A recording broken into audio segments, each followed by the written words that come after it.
True Value, a hardware and retail cooperative, has hundreds of stores in the United States and thousands all around the world.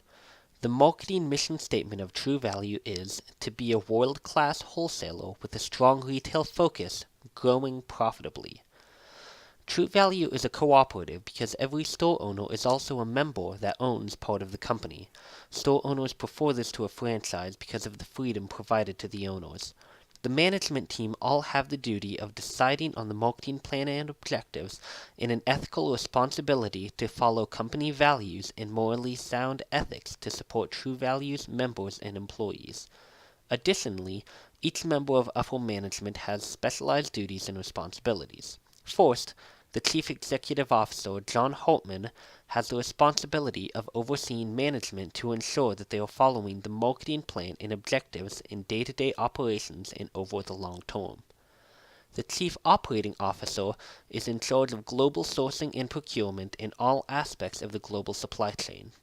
The Chief Financial Officer, Deborah O'Connor, assists the other chief officers on all matters of budget management, allocation of funds, and on analyzing cost and benefit forecasts. The store owners and True Value members must act ethically for their employees and must be contributing members to other members of the cooperative. True Value strengths includes a geographic niche market. Many True Value stores are in smaller towns that cannot support larger retailers.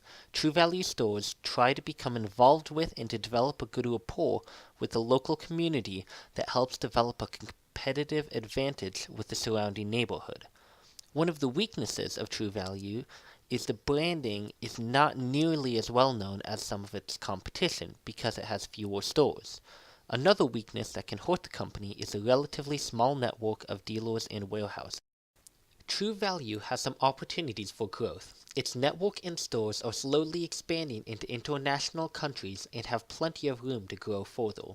For existing markets in developed areas, e-commerce and ship-to-customer programs can expand their current customer base with convenient ways for customers to order. Online ordering could pose a threat to the brick-and-mortar hardware stores by diminishing the customer base, especially of the DIY market.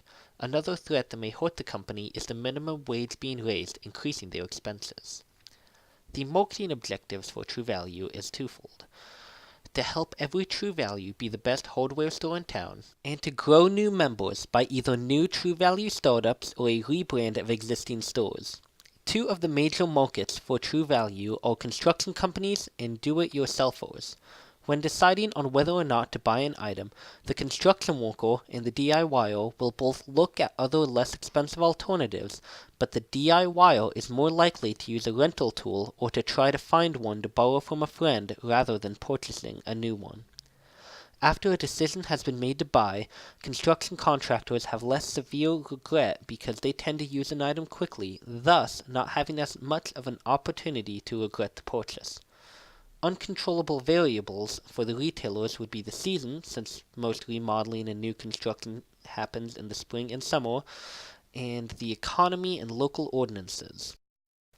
The controllable variables for a True Value store would be the product, price, place, and promotion.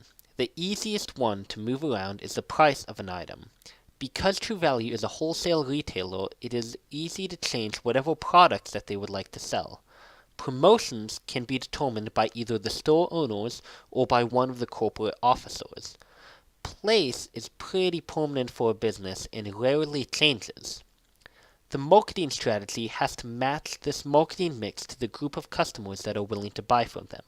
Because there will be a majority of customers who are relatively younger, with some rich and some poor, the store must try to cater to both of their needs.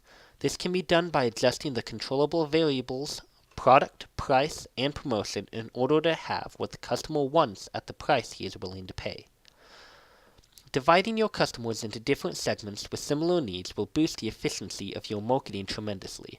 For instance, if your store is in an upscale neighborhood that is going through remodeling, you should focus less on the DIY aspects of your store and more on the options that contractors can do for that neighborhood.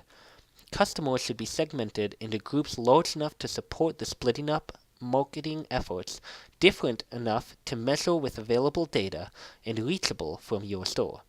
If done properly, the store's marketing will be more efficient and more effective to the target audience.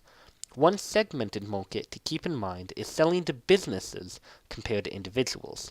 Everything that a person needs, a business will need, but businesses will want to get higher quality goods that tend to be more expensive but will not wear out as fast as products for personal use.